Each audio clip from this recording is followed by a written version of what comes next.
Hello friends. Gall bladder या पित्त के थैली के ऑपरेशन के बाद में कई सारे पेशेंट्स ऐसे कंप्लेन करते हैं कि उनको पेट में एसिडिटी हो रही है या पेट फूल रहा है या लूज मोशन हो रहा है। तो ये क्यों होता है, ये जानने के लिए हमको पता होना चाहिए कि गॉल ब्लैडर का एक्चुअली हमारे शरीर में काम क्या है। तो गॉल ब्लैडर या पित्त की थैली जो पित्त होता है उसको स्टोर करने का काम करती है, और जैसे ही हम खाना खाते हैं ये सारा स्टोर किया हुआ पित्त इंटेस्टाइन में पुश करती है डाइजेशन के लिए। ये जो पित्त है या बाइल है, ये हमारे फैट तत्वों को डाइजेस्ट करने का काम करती है। जैसे हमारे खाने में 5 तत्व है, carbohydrate, protein, fat, mineral, vitamin.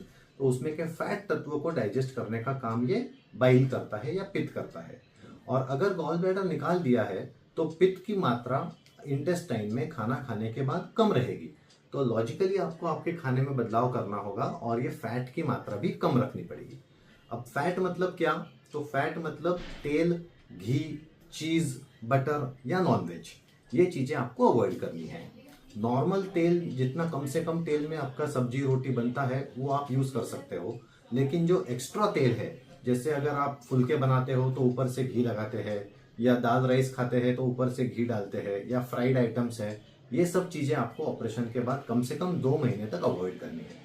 2 महीने के बाद धीरे धीरे वापस आप ये लेना शुरू करोगे, आपके बॉडी को एडजस्ट करने को टाइम दोगे तो कोई तकलीफ नहीं होती है। ये एक ही चेंज होता है आपके डाइट में जो आपको इस ऑपरेशन के बाद करना होता है, और ये अगर आप बराबर फॉलो करते हो तो आपको कोई भी तकलीफ नहीं होगी। ऑयल का मतलब ये नहीं है कि अगर आप सोचो कि मैं सनफ्लावर ऑयल यूज करूं या मैं सैफलॉवर ऑयल यूज करूं या कोई और ऑयल यूज करूं, वो सब हार्ट के दृष्टिकोण से ठीक है। लेकिन इंटेस्टाइन में डाइजेशन के पर्सपेक्टिव से अगर देखें तो ऑयल ऑयल होता है। इसलिए आप कोई भी ऑयल यूज कीजिए लेकिन उसकी मात्रा कम रखिए ऑपरेशन के बाद में। यही हमको एक इम्पॉर्टेंट एडवाइस आपको देनी थी। Thank you very much.